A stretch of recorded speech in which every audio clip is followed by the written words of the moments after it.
함께 나누실 말씀은 외모로 가리지 아니하시는 분이라는 제목으로 사도행전 9장 32절부터 10장 48절까지 우리 한번 읽어보도록 하겠습니다. 그때에 베드로가 사방으로 두루 다니다가 룻다에 사는 성도들에게 또 내려갔더니 거기서 애니아라 하는 사람을 만나매 그는 중풍병으로 침상에 누운 지 8해라. 베드로가 이르되 애니아야, 예수 그리스도께서 너를 낫게 하시니 일어나 내 자리를 정돈하라 한데 곧 일어나니 룻다와 사돈에 사는 사람들이 다 그를 보고 주께로 돌아오니라. 요바에 다비다라 하는 여제자가 있으니 그 이름을 번역하면 도르가다. 선행과 구제하는 일이 심히 많더니 그때에 병들어 죽음에 신체를 씻어 다락에 누이니라. 룻다가 요바에서 가까운지라 제자들이 베드로가 거기 있음을 듣고 두 사람을 보내어 지체 말고 와 달라고 간청하여 베드로가 일어나 그들과 함께 가서 이르매 그들이 데리고 다락방에 올라가니 모든 과부가 베드로 곁에 서서 울며 도르가가 그들과 함께 있을 때에 지은 속옷과 겉옷을 다 내보이거늘 베드로가 사람을 다 내보내고 무릎을 꿇고 기도하고 돌이켜 시체를 향하여 이르되 다비다야 일어나라 하니 그가 눈을 떠 베드로를 보고 일어나 앉는지라. 베드로가 손을 내밀어 일으키고 선도들과 과부들을 불러들여 그가 살아난 것을 보이니 온 욥바 사람이 알고 많은 사람이 주를 믿더라. 베드로가 욥바에 여러 날이 있어 시몬이라 하는 무두장이의 집에서 머무니라. 가이사랴에 고넬료라 하는 사람이 있으니 이달리아 부대라 하는 군대의 백부장이라. 그가 경건하여 온 집안과 더불어 하나님을 경외하며 백성을 많이 구제하고 하나님께 항상 기도하더니 하루는 제9시쯤 되어 환상 중에 밝히 보매 하나님의 사자가 들어와 이르되 고넬료야 하니 고넬료가 주목하여 보고 두려워 이르되 주여 무슨 일이니까? 천사가 이르되 내 기도와 구제가 하나님 앞에 상달되어 기억하신 바가 되었으니 네가 지금 사람들을 요바에 보내어 베드로라 하는 시몬을 청하라. 그는 무두장이 시몬의 집에 유숙하니 그 집은 해변에 있다 하더라. 마침 말하던 천사가 떠나매 고넬료가 집안 하인 둘과 부하 가운데 경건한 사람 하나를 불러 이 일을 다 이르고 요바로 보내니라. 이튿날 그들이 길을 가다가 그 성에 가까이 갔을 그때에 베드로가 기도하려고 지붕에 올라가니 그 시각은 제6시더라. 그가 시장하여 먹고자 하매 사람들이 준비할 때에 황홀한 중에 하늘이 열리며 한 그릇이 내려오는 것을 보니 큰 보자기 같고 내 귀를 메어 땅에 들이웠더라. 그 안에는 땅에 있는 각종 네발 가진 짐승과 기는 것과 공중에 나는 것들이 있더라. 또 소리가 있으되 베드로야 일어나 잡아먹어라 하거늘 베드로가 이르되 주여 그럴 수 없나이다. 속되고 깨끗하지 아니한 것을 내가 결코 먹지 아니하였나이다 한데 또 두 번째 소리가 있으되 하나님께서 깨끗하게 하신 것을 내가 속되다 하지 말라 하더라. 이런 일이 3번 있은 후 그 그릇이 곧 하늘로 올려져 가니라. 베드로가 본 바 환상이 무슨 뜻인지 속으로 의아해 하더니 마침 고넬료가 보낸 사람들이 시몬의 집을 찾아 문 밖에 서서 불러 묻되 베드로가 하는 시몬이 여기 유숙하느냐 하거늘 베드로가 그 환상에 대하여 생각할 때에 성령께서 그에게 말씀하시되 두 사람이 너를 찾으니 일어나 내려가 의심하지 말고 함께 가라. 내가 그들을 보내었느니라 하시니 베드로가 내려가 그 사람들을 보고 이르되 내가 곧 너희가 찾는 사람인데 너희가 무슨 일로 왔느냐? 그들이 대답하되 백부장 고넬료는 의인이요 하나님을 경외하는 사람이라. 유대 온 족속이 칭찬하더니 그가 거룩한 천사의 지시를 받아 당신을 그 집으로 청하여 말을 들으려 하느니라 한데 베드로가 불러들여 유숙하게 하니라. 이튿날 일어나 그들과 함께 갈새 요바에서 온 어떤 형제들도 함께 가니라. 이튿날 가이사랴에 들어가니 고넬료가 그의 친척과 가까운 친구들을 모아 기다리더니 마침 베드로가 들어올 때에 고넬료가 맞아 발 앞에 엎드려 절하니 베드로가 일으켜 이르되 일어서 나도 사람이라 하고 더불어 말하며 들어가 여러 사람이 모인 것을 보고 이르되 유대인으로서 이방인과 교제하며 가까이 하는 것이 위법인 줄은 너희도 알거니와 하나님께서 내게 지시하사 아무도 속되다 하거나 깨끗하지 않다 하지 말라 하시기로 부름을 사용하지 아니하고 왔노라. 묻노니 무슨 일로 나를 불렀느냐? 고넬료가 이르되 내가 나흘 전 이맘때까지 내 집에서 제9시 기도를 하는데 갑자기 한 사람이 빛난 옷을 입고 내 앞에 서서 말하되 고넬료야 하나님이 너의 기도를 들으시고 너의 구제를 기억하셨으니 사람을 요바에 보내어 베드로가 하는 시몬을 청하라. 그가 바닷가 무두장이 시몬의 집에 유숙하느니라 하시기로 내가 곧 당신에게 사람을 보내었는데 오셨으니 잘하였나이다. 이제 우리는 주께서 당신에게 명하신 모든 것을 듣고자 하여 다 하나님 앞에 있나이다. 베드로가 입을 열어 말하되 내가 참으로 하나님은 사람의 외모를 보지 아니하시고 각 나라 중 하나님을 경외하며 의를 행하는 사람은 다 받으시는 줄 깨달았도다. 만유의 주 되신 예수 그리스도로 말미암아 화평의 복음을 전하사 이스라엘 자손에게 보내신 말씀 곧 요한이 그 침례를 반포한 후에 갈릴리에서 시작하여 온 유대에 두루 전파된 그것을 너희도 알거니와 하나님이 나사렛 예수에게 성령과 능력을 기름 붓듯 하셨음에 그가 두루 다니시며 선한 일을 행하시고 마귀에게 눌린 모든 사람을 고치셨으니 이는 하나님이 함께 하셨습니다. 우리는 유대인의 땅과 예루살렘에서 그가 행하신 모든 일의 증인이다. 그들이 나무에 달아 죽였으나 하나님이 사흘 만에 다시 살리사 나타나시되 모든 백성에게 하신 것이 아니요 오직 미리 택하신 증인 곧 죽은 자 가운데서 부활하신 후 그를 모시고 음식을 먹은 우리에게 하신 것이다. 우리에게 명하사 백성에게 전도하되 하나님이 살아있는 자와 죽은 자의 재판장으로 정하신 자가 곧 이 사람인 것을 증언하게 하셨고 그에 대하여 모든 선지자도 증언하되 그를 믿는 사람들이 다 그의 이름을 힘입어 죄사함을 받는다 하였느니라. 베드로가 이 말을 할 때에 성령이 말씀 듣는 모든 사람에게 내려오시니 베드로와 함께 온 할례 받은 신자들이 이방인들에게도 성령 부어주심으로 말미암아 놀라니 이는 방언을 말하며 하나님 높임을 들음이로다. 이에 베드로가 이르되 이 사람들이 우리와 같이 성령을 받았으니 누가 능히 물로 침례 베품을 금하리요 하고 명하여 예수 그리스도의 이름으로 침례를 베풀라 하니라. 그들이 베드로에게 며칠 더 머물기를 청하니라. 아멘. 성경이 진리이고 과연 하나님이 말씀이 그 성경 말씀이라는 사실을 인정할 수밖에 없는 증거 중에 하나는 성경의 말씀이 사람의 생각과 다르다라는 것입니다. 성경을 읽어보면 참 달라요. 죄와 다르고 육체의 생각과 다릅니다. 다르다 이것을 성경의 언어로 표현하면 주보에 나와 있죠. 카도쉬라고 읽는데 거룩입니다. 하나님의 생각은 죄의 원리와 구별되어 있다, 다르다라는 것입니다. 하나님은 거룩하다라고 하십니다. 본인을 소개하실 때 내가 거룩하니 너희도 거룩하라 라고 이야기하십니다. 그 말이 내가 죄하고 구별되어 있고 죄하고 다르니까 너희들도 세상과 다르고 육체와 다르고 죄와 다르다라고 말씀하시는 것이죠. 네, 성경에 나오는 하나님의 모습, 하나님의 말씀을 보면 정말 다르십니다. 때때로 우리는 다른 하나님의 일하심을 모르고 우리도 그냥 성경을 덮어놓고 하나님을 생각하면 일반적인 신에 대한 개념, 신에 대한 인식으로 하나님을 생각하며 또 우리가 사회생활 하면서 높은 분을 뭔가 높은 지위에 있는 사람을 생각하는 그런 인식으로 똑같이 하나님을 대하고 생각하곤 합니다. 성경을 덮어놓고 하나님에 대해서 생각하면 하나님이나 세상의 어떤 신이나 비슷할 것 같이 인식이 우리 안에 이미 들어와 있는데 성경을 펴고 성경을 읽어보면 다르네 하고 놀라고 의아해 한다는 것입니다. 성경을 읽으면서 사람들의 마음과 하나님의 생각을 대조해서 보면 참 두드러지게 다른 모습들이 많이 드러나요. 예를 들면 이런 거죠. 사람들은 학문 없는 평범한 인간이라고 생각하는 사람 누구예요? 베드로. 그런 베드로를 예수님은 택하시고 선택하셔서 제자 삼으시고 그를 통하여 하나님의 복음을 전파해 나가시는 그런 모습이 나와요. 그런 모습을 보고 사람들은 또 어때요? 놀라합니다. 의아해합니다. 아니, 저 사람이 학문 없는 평범한 사람인데 저렇게 사람들 앞에서 얘기를 한다고? 라고 하는 모습이 나타나고요. 또 사도행전에서 보니까 제자들 입장에서는 도무지 받아들이지 못할 것 같은 그런 사람 누구였어요?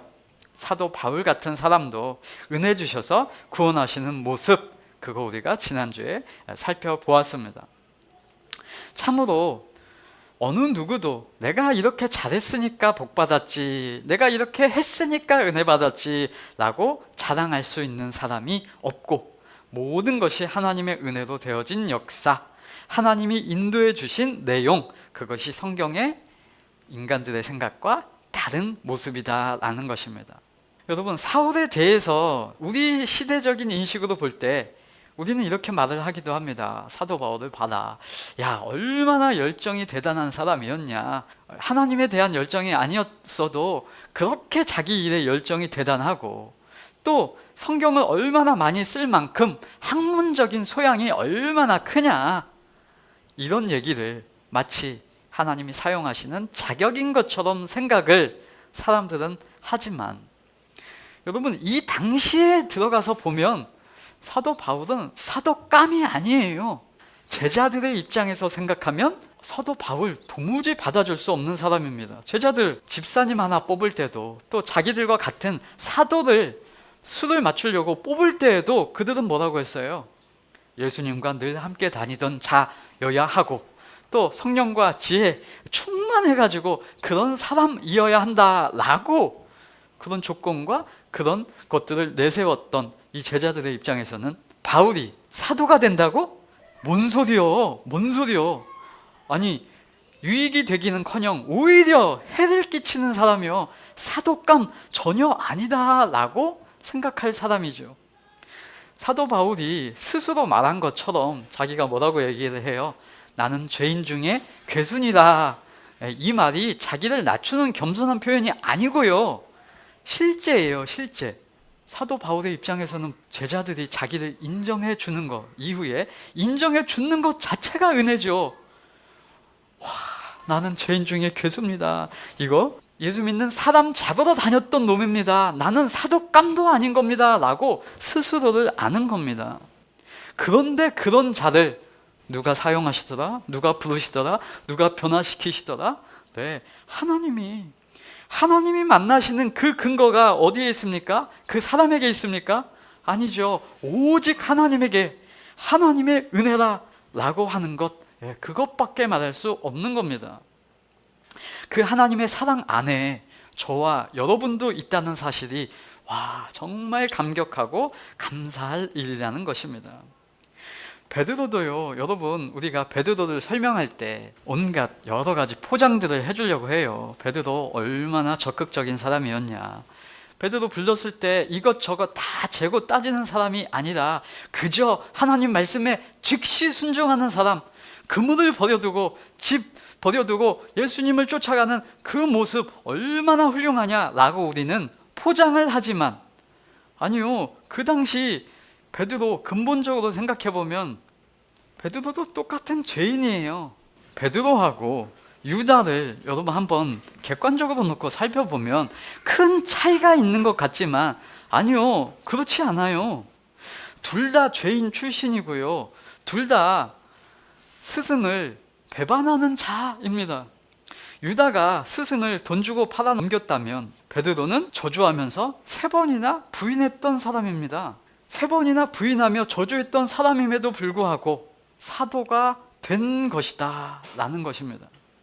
예수님이 베드로를 다시 찾아가지 않았다면, 부활하신 예수님이 베드로를 다시 만나주지 않으셨다면, 또 반대로 유다는 스스로 자기의 목숨을 포기하지 않았다면 어떻게 삶이 달라졌을까요? 예수님이 부활하셔서 다시 고기 잡고 있는 베드로를 찾아가지 않았다면 그도 결국 그렇게 살다가 생을 마감했을 수 있는 것이고요. 이 오늘 9장 후반부에 보면 하나님의 일하심이 이 베드로를 통하여 나타나는 것이죠.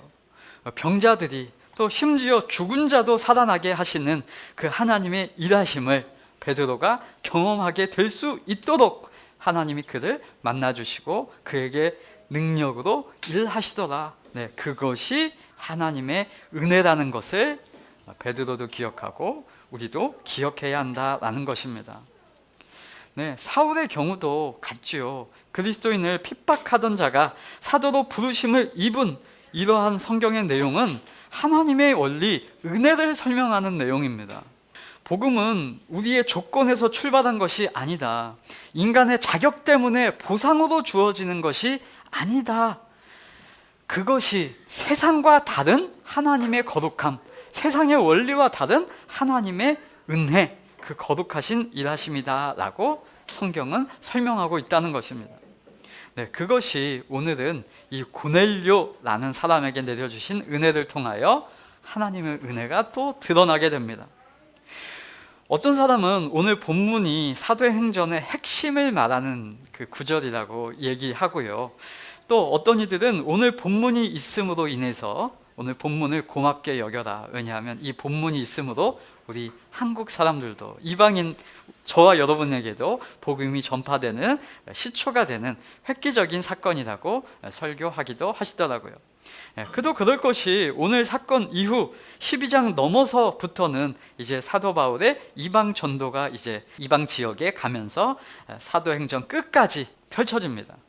그 전환점이 되는 오늘 말씀이 저와 여러분에게 어떤 의미가 있는지 한번 분별해 가기를 원합니다. 오늘 10장에 딱 등장하는 사람이 있습니다. 누구예요? 고넬료입니다. 1절에 보면 이 고넬료를 설명하는데 그는 가이사랴라고 하는 지역의 외국인 부대의 군대 장관이랍니다. 그러니까 이 사람은 외국 사람이에요. 외국 사람, 이방인이라는 것이죠.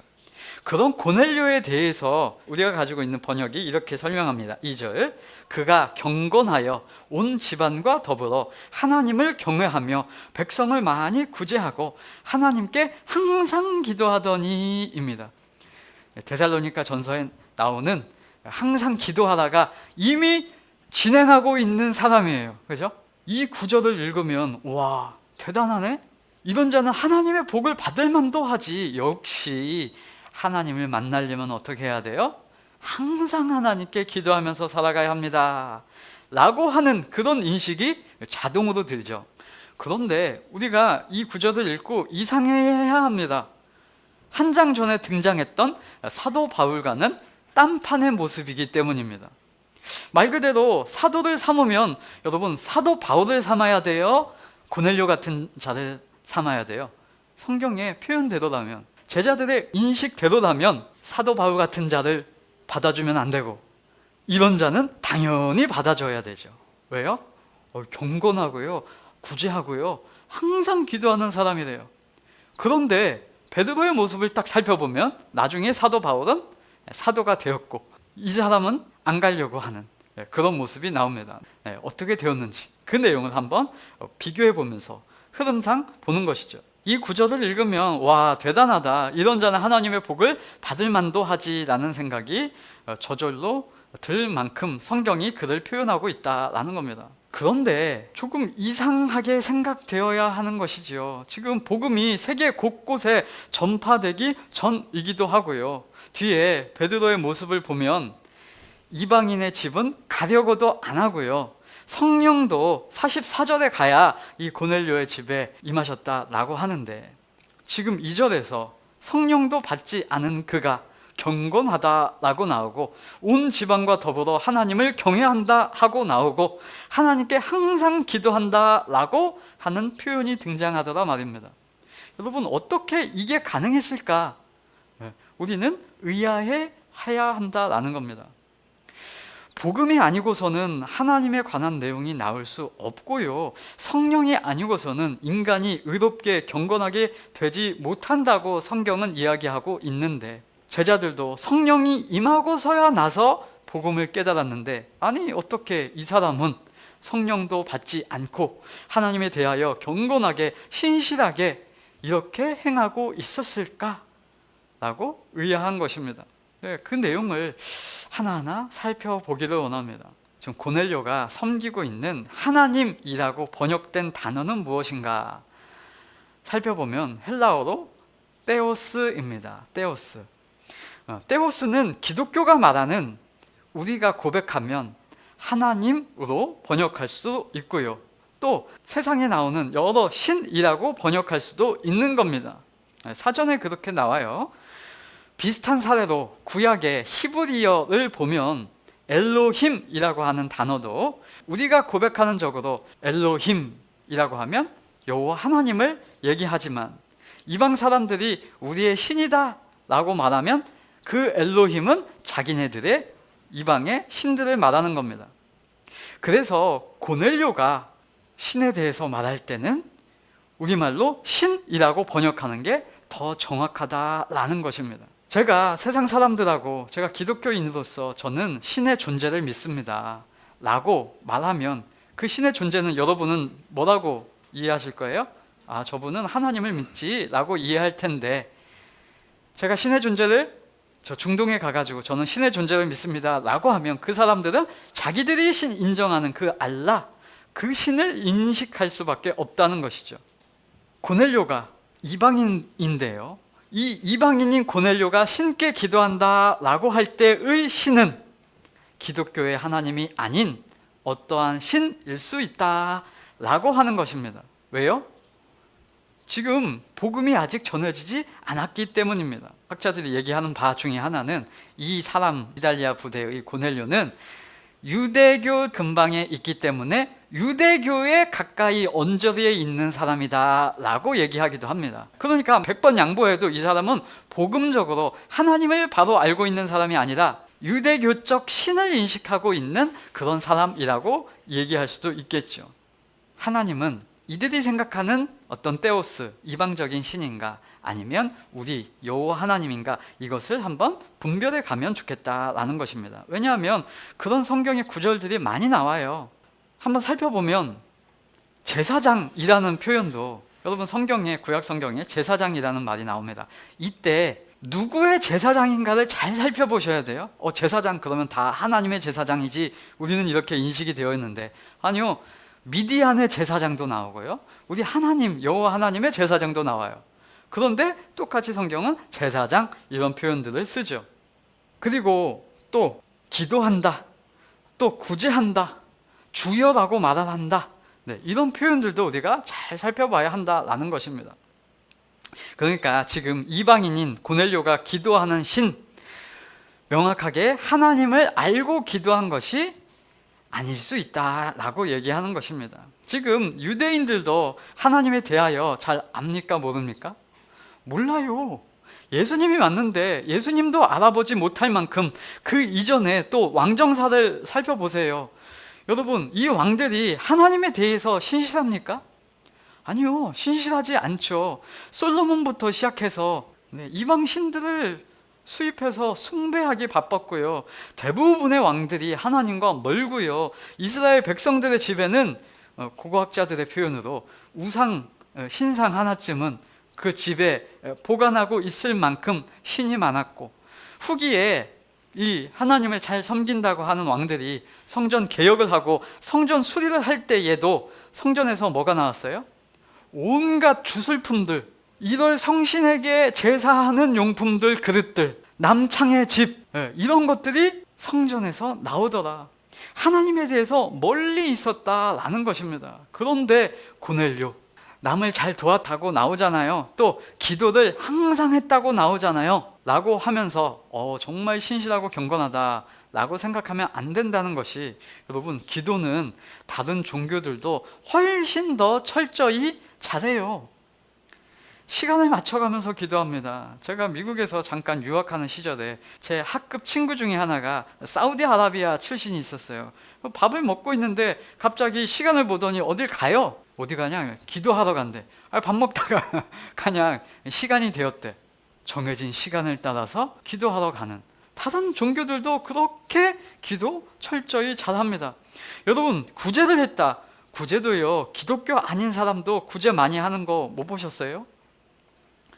사람들이 그냥 생각하면, 봐라, 고넬료 얼마나 신실했냐, 이렇게 신실해야 하나님이 만나 주신다 라고 생각하는 논리를 여기다가 딱 갖다 적용을 해요. 그러면 오류라니까요, 오류. 항장 전에 사울의 경우가 우리는 떠오릅니다. 왜요? 성경을 흐름으로 보기 때문에. 사도 바울이 신실했나요? 사도 바울은 오히려 패역했고요. 죄적임에도 불구하고 하나님은 그에게도 찾아오시고, 그에게도 은혜 베푸시고, 그에게도 환상 중에 말씀하시고, 그에게도 침례 베푸시고, 그에게도 성령을 부어주셨다라는 사실을 우리는 알고 이 내용을 봐야 한다라는 겁니다. 왜요? 그것이 하나님의 조건 없는 하나님의 은혜이기 때문입니다.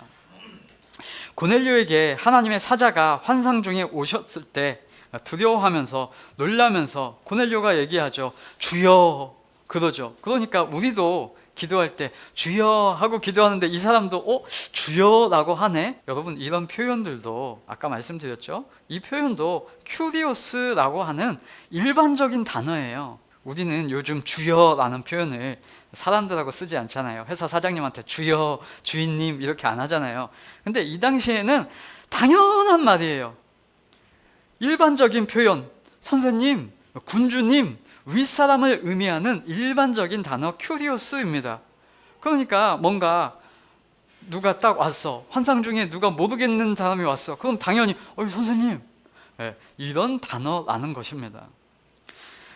여기서 우리가 살펴봐야 할 중요한 건 뭐예요? 이 사람은 기도를 했다, 알지 못하는, 하나님에 대해서 정확하게 인식하지 못함에도 불구하고 늘 어떤 신에게든 어떤 구제를 해야 되는 명분적으로 그런 일들을 했다. 그런데 그런 신들은 응답하지 않았는데 누구는 응답하시더라? 하나님은 응답하시더라 라는 겁니다. 기도를 했는데 우상 신들은 죽었고 허상이기에 응답이 없는 거고요. 우리 하나님은 살아계시기에 말씀하시고 하나님을 모르는 이방 사람도 만나 주시더라 라는 겁니다. 그래서 고넬료는 신실한 사람 고넬료가 아니라 자선 사업 많이 하는 우직한 종교인 고넬료라고 보는 것이 더욱 성경의 흐름상 맞지 않겠는가라는 것입니다. 그래서 이걸 번역할 때 조금 다르게 번역해놨으면 좀 더 이해가 쉽지 않았을까. 이 사람이 항상 시간을 맞춰서 신께 빌더라 라고요. 이러면 좀 더 이해가 가죠. 어느 누구도 어떤 종교를 가진 자도 종교인이라면 다 뭘 합니까? 빌어요. 기도를 합니다. 어떤 신이시여 나를 좀 도와달라, 나를 좀 구원해달라, 이렇게 기도하는 사람 많죠. 그런데 그런 고넬료조차도, 그런 종교인 고넬료조차도 하나님이 만나 주시더라. 이게 포인트죠. 그래야 사도 바울, 하나님을 알지 못하고 유대교의 열성적이었던 그 종교인 사도 바울도 만나 주시더라. 뭘로? 은혜로. 하나님을 알지 못하고 이방인 중에 이방인이었던, 하나님을 잘 알지 못하고 복음이 있음도 알지 못하는, 신께 충실하게 기도하며 때를 따라 구제하는 이 종교인, 세상 사람들이 볼 때는 의롭다고 생각하지만 하나님을 전혀 알지 못하고 있는 이 사람에게도 하나님이 어떻게 대하시더라? 은혜로 다가오시더라. 네, 이렇게 말해야 성경이 맞지 않나 라는 것입니다. 그렇게 사울을 만나 주시는 것이 은혜였고요. 오늘 이제 10장에서 다른 신들은 귀가 없고 죽었고 허상이라 듣질 않는데 하나님은 고넬료 그 기도를 들으시더라 라는 것입니다. 그러니까 고넬료 뭐가 막 나타났어요. 그러니까 이게 뭔가 하고 두려워하고 있는 이 고넬료에게 주의 사자가 말씀하십니다. 내가 너의 소리 들었어, 너 구제하는 거 봤어 하면서 격려하면서 찾아오시죠. 그러니까 그걸 했기 때문에 내가 왔다 이게 아니에요. 내가 너의 그러한 모습들조차도, 신들은 응답하지 않는데 나는 너의 소리를 들었어, 나는 너를 보고 있었어 라고 은혜로 다가오신다 라는 것입니다. 그리고 말씀하십니다. 사람 하나 보내서 요바에 있는 베드로를 청하라. 그가 지금 바닷가에 있고 그 무두장이 시몬의 집에 있다. 무두장이는 가죽 제품을 만드는 사람입니다. 그때 베드로는 뭐 하고 있었어요? 베드로도 기도하고 있었죠. 기도하고 있는데 각종 짐승들이 보자기에 담겨서 내려오는 환상이 보여요. 여러분, 이게 성경이 얼마나 재미냐면 환상이 이 고넬료에게 내려왔어. 그러니까 이 고넬료는 말씀하시는 바를 들어요, 안 들어요? 들어요. 그래가지고 사람을 보내죠. 그런데 이 베드로는 기도하고 있는데 하늘에서 말씀이 내려왔어요. 보자기 내 귀퉁이에 이렇게 메어가지고 큰 보자기 그릇 안에 담겨서 내려오는 것을 보았죠. 동물들이 있었고요. 그것을 베드로야 잡아먹어라 라고 했는데 베드로는 듣더라 안 듣더라? 안 들어요.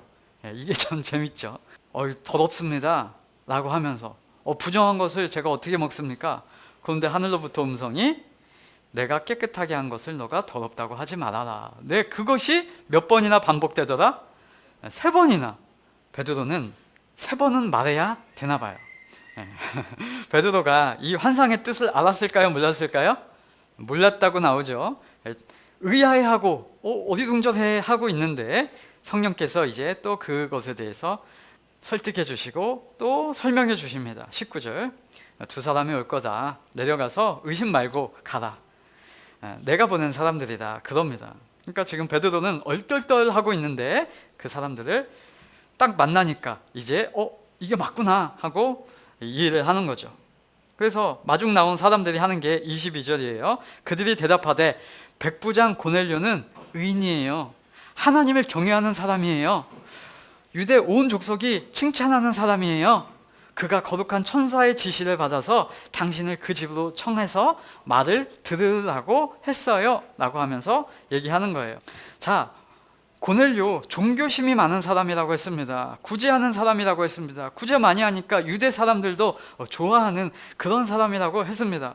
하인들이 주인에 대해서 그렇게 말하는 거예요. 우리 주인, 이 주인님 의인이에요 라고요. 그러니까 여기서 나오는 의인은 성경에서 말하는 복음적으로 변화된 하나님의 의인이다, 아니면 이 사람들이 생각하는 저 사람 종교적으로 정말 착한 사람이에요 이 말을 하는 거다? 네, 후자를 하는 것이죠.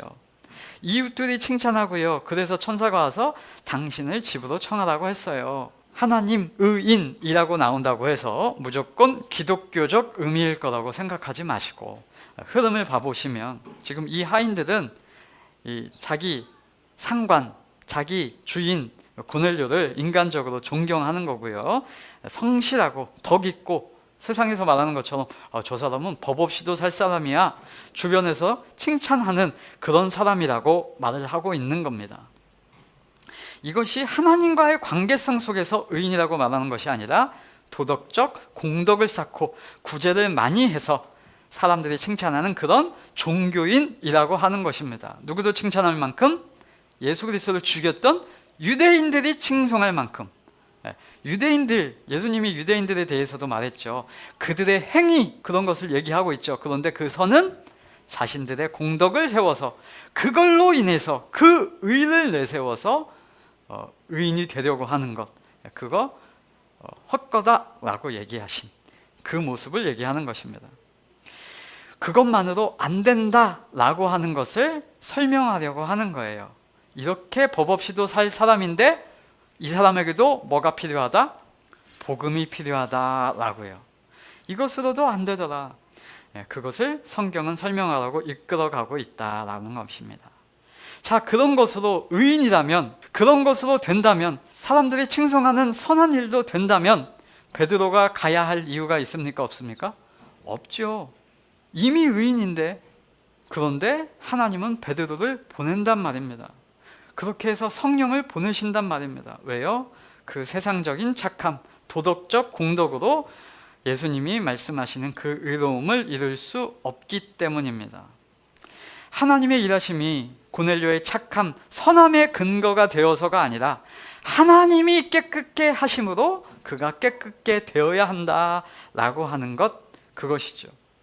복음의 은혜 안으로 드러내는 것이 고넬료의 사건의 핵심이라는 것입니다. 이걸 성경을 설명하는 사람들이 고넬료처럼 해야 은혜가 임한다 라고 말합니다. 그러면 은혜가 은혜되지 않게 설명하는 거예요. 반대로 가는 거죠. 반대로. 이러한 세상적 종교심을 가진 이런 종교인도 하나님의 은혜로 들어오게 하시는, 이런 이방 문화권 속에 속해 있는 저와 여러분에게까지도 하나님의 복음으로 은혜가 선포되게 하시는 사건이라고 성경은 설명하고 있다는 것입니다. 성경은 지금 베드로의 사역을 강조하는 거 아니고요, 사도들의 미션 수행하는 거, 그것을 말하는 것이 아닙니다. 오직 하나님의 일하심을, 성령의 사역을 설명하는 것입니다. 그러니까 지금 베드로는 본인이 기꺼이 하려고 이방인에게까지, 땅끝까지 복음을 전하려고 하는 모습이 전혀 안 나오고 있죠. 그런데 그런 베드로를 설득하고 설명해서 이해시켜서 의아해하고 있는 그를 이끌어 가시는 누구의 일하심? 성령의 일하심을 성경은 설명하고 있다라는 것입니다. 그래서 그 하나님의 일하심의 결과가 부인하는 자였던 베드로에서 증인 만들어내는 베드로로 변화시켜 내시는 것이고, 핍박하는 사울에서 하나님의 은혜를 선포하는 사도된 바울로 만들어내는 그 일을 성경은 얘기하는 것이고, 종교에 심취해 있는 이방 종교인 이 고넬료에서 복음을, 성령을 체험하게 되는 고넬료와 그 가정으로 하나님은 변화시켜 내시는 성령의 일하심, 하나님을 설명하고 있다라는 겁니다. 그래서 지금 사도행전은 복음서 뒤에 있죠. 복음서에서 예수께서 십자가 부활로 인간을 구원하시고 새로운 피조물로 만들어 내신단 말이에요. 다 이루었다 선포했으면 이제 그 열매가 나와야 한단 말입니다. 그 열매들이 누구예요? 베드로고 사도 바울이고 고넬료고 앞으로 또 나올 여러 사람들이라고 성경은 보여주고 있다. 그 사도행전, 하나님이 일하시더라. 하나님이 일하심의 열매가 극대화되게 나타내고 있다라는 겁니다. 그러면 우리는 어떻게 이해해야 돼요? 우와, 이런 종교에 심취해져 있고 하나님에 대해서 잘 모르며 율례적인 것을 따라가는 이런 자도 하나님의 복음으로 변화시키시면, 와, 이렇게 성령이 임하게 되는구나 라는 것이죠. 복음에서 멀리 있는 이방 타 종교인도 하나님의 복음으로 받아들이게 하시네. 와, 그가 이방인임에도 불구하고 복음을 만민에게 듣도록 전파해 가시는구나, 이걸 증거하시는 겁니다. 여러분, 이게 지금 사도행전만의 이야기가 아닙니다. 우리가 생각해 보면 아브라함 누구예요?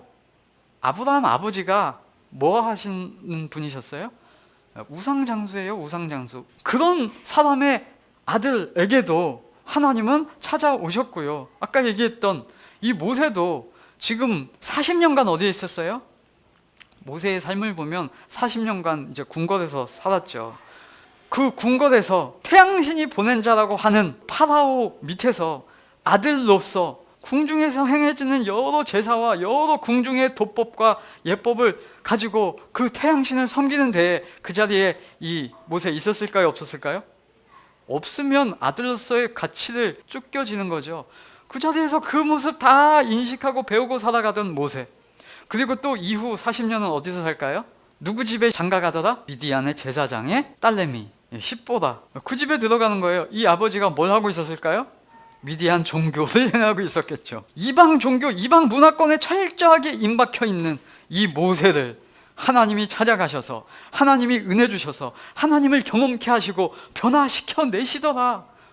그걸 설명하고 있는 거잖아요. 그리고 이제 민족을 넘어 이방인, 이방 문화권에 있는 고넬료에게도 찾아오시고 말씀하시는 것이다. 자, 이것을 본 베드로는 어떨까요? 탐탁치 않았을 것입니다. 그가 고넬료의 집에 가서 하는 말이 좀 가시가 있어요. 이 말을 안 했어야 되는데 굳이 하는 거 있잖아요. 너도 알지? 이방인의 집에 오는 거 맞지 않잖아 라고 하면서 말을 시작합니다. 28절에 유대인으로서 이방인과 교제하며 가까이 하는 것이 위방인 줄 너희도 알거니와. 이 말을 굳이 해요. 근데 하나님이 지시해서 왔다라고 아직 그 생각에 변화되지 않는 3번이나 거절 속에 이미 그 생각이 나타나 있습니다. 그래서 속으로 혹, 이건 추측입니다. 아유, 그냥 하나님이 가라고 해서 왔긴 왔는데 아유, 대충 하고 가야 되겠다, 이런 생각이 혹 들었을 수 있을 겁니다. 왜요? 뭐라고 생각했어요? 들어온 것을 어떻게 가까이 합니까? 들어온 것을, 부정한 것을 제가 어떻게 먹습니까? 라고 3번이나 거절했던 그 생각으로 하면 아유, 더럽게 선택도 받지 못한 이방인에게 아유, 내가 이거 들어간 거 맞아? 라고 아유, 이거 혹시 다른 사도들이 알면 아유, 큰일 날 텐데 아유, 대충 하고 빨리 가자 라고 하는 생각이 혹 인간적으로 들을 수 있었다는 겁니다. 왜요? 우리의 죄인된 이 생각 속에서 그런 생각이 들 수 있다? 없다? 저를 쳐다보지 마시고 여러분의 마음을 들여다보세요. 그럴 수 있죠. 그런 생각이 죄의 습성 속에 있어요. 사람의 행색을 보아하니까 딱 보니까 이 사람은 별로 이득이 안 될 것 같아. 그러면 아이고 멀리하는 이런 마음이 들 수 있죠. 아유, 그래도 주님이 복음 전하라고 해서 복음 전하긴 하는데, 우리가 선교지에 가서 선교를 하긴 하는데 딱 보니까 한숨만 나와, 찝찝하구만, 이런 모습이 있을 수 있단 말이에요. 그러면 또 이런 생각이 날 수 있죠. 아유, 목사님, 우리는 그럴 수 있어도 베드로는 사도잖아요. 사도인 베드로는 안 그래요 라고 생각할 수 있는데, 아니요, 제발 그런 생각을 갖지 마시기를 바랍니다. 인간에 대한 신성시를 버리셔야 합니다. 이 신성시가 지금까지도 이어지고 있죠. 목회자들 신성시하고 그것을 목회자들은 받아들이고, 아니요, 그렇지 말아야 합니다. 사도들의 모습 오히려 보아야 하죠. 베드로가 집에 들어오니까 고넬료가 빌던 습관이 있어서 그런지 베드로를 딱 보고 나서 베드로 발 앞에 엎드려 절을 합니다. 그러니까 베드로가 일으켜 주면서 말합니다. 한마디예요. 나도 사람이요. 베드로 이 말 딱 맞는 겁니다. 나도 죄인 출신이요. 나도 사람이요. 사도들도 실수하고요. 사도들도 의견 안 맞아서 싸우기도 하고요. 갈라지기도 하고 그런 겁니다. 심지어 사도 바울은 자기를 막 치켜 세우니까 어떻게 해요? 이 사람 헤르메스다, 말 잘하니까 이 사람 막 그리스 신을 얘기하면서 그런 사람이다 라고 이방 지역에서 이렇게 사람들이 부추기니까 어떻게 하더라? 옷을 막 찢죠. 아니라고, 나도 여러분과 똑같은 사람이다 라고 합니다.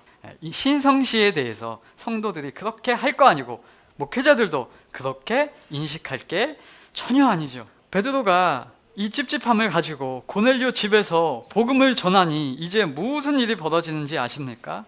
44절, 베드로가 이 말을 할 때에 성령이 말씀 듣는 모든 사람에게 내려오시니입니다. 45절, 베드로와 함께 온 할례 받은 신자들이 이방인들에게도 성령 부어주심으로 놀라더라, 의아하더라. 왜요? 그런 일이 발생할 것을 기대치 않았다는 것이죠. 예상하지 않았던 일이 벌어지면 사람들이 놀라잖아요. 아니 우리는 유대인이라서 이런 것이 당연한 걸로 알았는데 저들에게도 성령이 오시고 복음을 그들이 받아들일 수 있도록 하나님이 일하신다고? 뭐요? 의아해하는. 자신들이 받았던 성령이 이방인들에게도 온다는 것은 생각지 않았던 것입니다. 누가 제일 놀랄까요? 베드로가 제일 놀랐을 것 같아요. 베드로의 생각이 변화되고 바뀌고 성숙되어 가는 것입니다. 누구의 일하심으로? 하나님의 일하심으로. 인간의 생각과 하나님의 일하심은 다릅니다. 정말 내 좁은 생각과 하나님의 오묘하신 일이 달라요. 여러분, 사람은 죄적이어서 그 습관이 있어서 우리는 자꾸 남과 자신의 차이를 통해서 차별을 만들어내고 우열을 가지고 높낮이를 조절하려고 하는 경향이 있어요. 베드로도 그냥 들어가서 하나님이 보내주셔서 왔습니다 하면 되는데, 이방인의 집에 오는 것이 좋지 않거니와. 왜 그런 말을 하죠? 왜 그런 우열을 만들고 왜 그런 얘기하죠? 여러분, 이 사회가 특히 그렇죠. 우리나라 문화권 속에서는 많이 하는 거, 찬물도 위아래가 있다. 그러면서 그것이 어떤 민족적인 것이든 피부색인 것이든 남녀이든 좌우든, 그러나 성경은 자꾸 연합되게 하고 하나 되게 하고 하나님의 마음으로 한 마음 되게 하시는 겁니다. 오늘 성경이 고넬료의 집에 오셨는데 어떻게 오셨대요? 누구에게만 오셨답니까? 아니요, 같은 자리에 있어도 누구는 받고 누구는 안 받았답니까? 그런 말들을 종종 사람들은 해요. 그런데 아니요, 성경의 표현은 이 같은 자리에 있는 말씀을 듣는 모든 사람에게 내려왔더니, 이 자리에 누가 있었다? 아까 성경의 얘기로 고넬료 있었고, 고넬료 가족이 있었고, 고넬료의 친구들이 있었고, 베드로 있었고, 베드로와 같이 간 베드로 동료들 있었겠죠. 그런데 그 자리에 다 성령이 내리시니입니다. 그 은사는 다르고 표현은 다르고 성령의 은사와 열매는 각 사람 가운데 다를 수 있지만 모든 자들에게 내려오셨다는 것, 복음을 이해할 수 있게 되었다는 것, 그것이 성령의 역사하심이라는 것입니다. 오늘도 저와 여러분 하나님의 말씀을 듣고 있는 모든 성도님들 가운데 하나님께서 함께 하시고 성령께서 동행하시고 역사하시는 겁니다. 누구에게?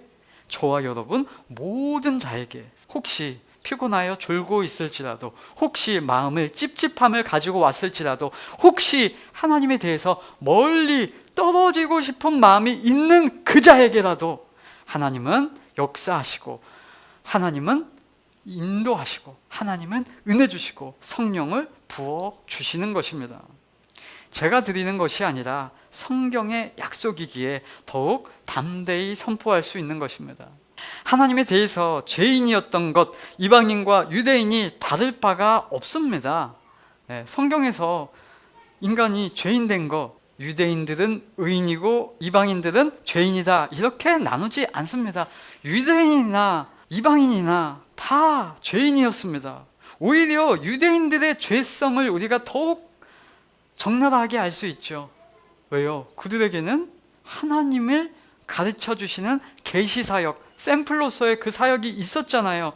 구약 내내 유대인들에게 그렇게 하나님이 간섭해 주셨음에도 불구하고 구약 내내 유대인들은 하나님을 버리고 하나님을 떠나고 데려다 놓고 구원해 놓고 새롭게 해 놓고 뭔가 바꿔 놓고 은혜로 행하면 조금 믿는 것 같다가도 금방 또 돌이키고 금방 또 하나님을 버리고 금방 또 떠나가고, 선지자들 통하여 회개케 하고 말씀을 선포하며 듣는 것 같다가도 또 떠나고 또 떠나고 또 배반하고, 결국 이스라엘 나라가 망할 지경에 이르는 것임을 우리는 구약을 통해 봤잖아요.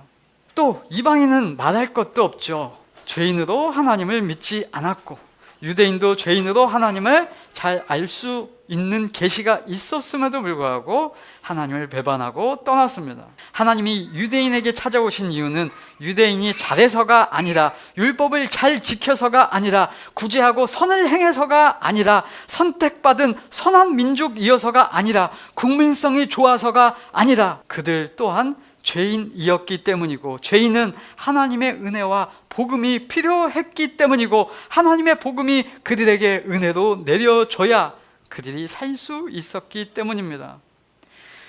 이방인에게도 복음이 전파되어야 함은 그들도 죄의 종으로 살아가고 있기에 하나님의 구원과 은혜가 필요하기 때문입니다. 하나님은 이 사건을 통해서 유대인이 은혜를 받았다는 사실을 베드로에게도 또 베드로와 함께하는 유대인들에게도 알게 하시고, 동시에 이방인이 하나님의 은혜를 경험하고 받는 것들이, 자신들의 받은 은혜가 세상에 나타나는 것과 다르다는 것을 깨닫게 하시는 그 하나님의 지혜라는 것입니다. 모두가 죄인이었고요, 성도 모두가 동일한 하나님의 은혜를 받았다라는 것입니다. 그래서 우리는 하나님 안에서 한 형제 자매다라고 고백할 수 있는 것입니다. 47절, 이 사람들이 우리와 같이 성령을 받았으니 누가 능히 물로 침례 베품을 금하리요. 네, 하나님은 유대인만의 하나님이 아니고 온 우주의 하나님이십니다. 유대 선민의식을 가지고 있던 베드로는 오늘 다시 하나님의 사랑에, 그 크신 은혜의 사고방식이, 생각과 마음이 바뀌고 변화되고 설득된 것입니다.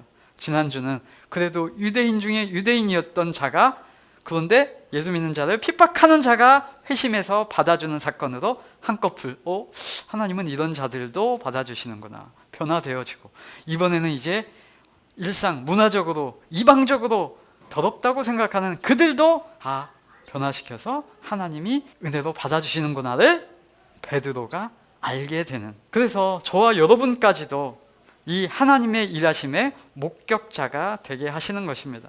그 하나님의 크심을 아시고 저와 여러분 모두에게 내려주신 이제 성령의 은사, 우리에게 맡겨주신 그 하나님의 선물이 무엇인가, 그 복음이 무엇인가, 그 은사가 무엇인가를 우리 삶 속에서 발견해 가면서 우리 삶에 하나님의 기쁨으로 열매 맺게 하시는 주님을 바라보며 은혜로 살아가시기를 예수 그리스도 이름으로 축복하며 권면드립니다.